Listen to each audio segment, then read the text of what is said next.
Alright, I'm just gonna go for it. That sound that you hear in the background, that is not Ogre from Revenge of the Nerds urinating in the background. Sorry. That is my dog just drinking water. Which has been like Ogre urinating in the background in Revenge of the Nerds. Because it's been like for the last 5 minutes. I just brought him inside. There he goes. Are you done? Wow. Alright. It's my dog, Sid. He's getting older. He literally spent about 20 minutes outside. It's so hot here in Texas that he just drank like a gallon of water just coming back inside. Anyway, this is where I'm at so far on the 1/2500 scale Enterprise D. Again, I'm gonna say this is not my favorite Enterprise, but at $19.99, it's not a bad kit just to buy for a weekend project. So, as with most of the round 2 yes sir, Marcus. So as with most of the round 2 stuff that has been coming out as of late, yeah. And then what? So that is my son Marcus, who is now witnessing the modern day miracle of YouTube. So, but the decals, this is where most of the magic happens. I still can't tell if this is a flaw in the decals or if I messed up somewhere along the way, but I probably messed up.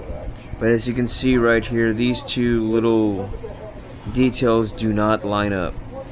And I think I was just about, looks like I'm about 1/4 of an inch off, 1/8 of an inch off, but it's enough on this model to make a difference. So I don't know what I'm going to do with that. Battle damage. So I still have to paint in some of the details. There are still some tiny little decals that need to go in, but for the most part it's almost done.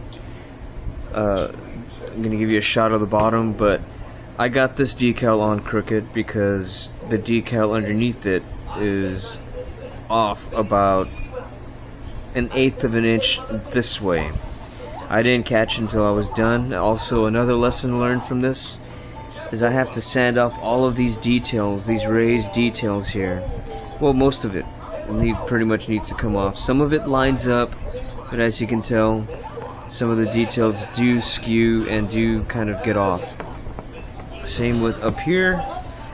These two details did not line up with the raised detail that was on there already. So, lessons learned. I removed most of the panel lines. I didn't remove all of them. So, I guess I'm going to do that for next time. Again, I need to come back and paint in all of these phaser banks.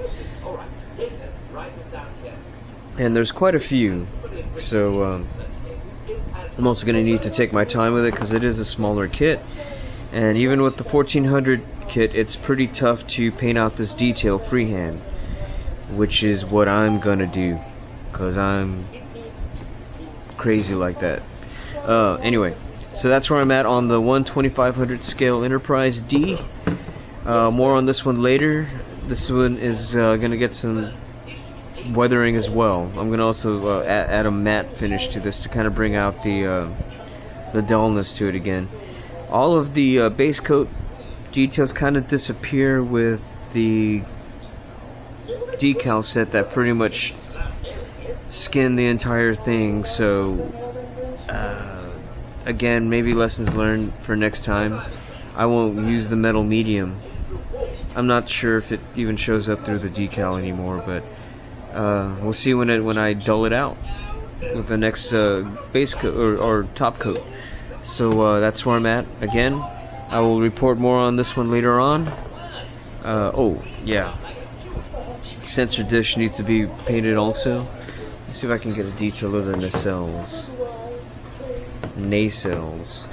Depends on where you're from.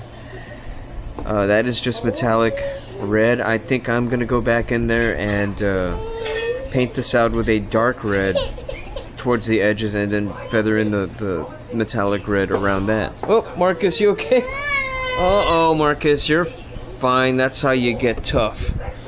But, yeah, he's throwing a little bit of a tantrum. He's hungry. And it's time for me to cut this video. So, more on this later. And I'm sorry, and my wife is now cutting me, telling me it's time. So, later, guys. Have fun.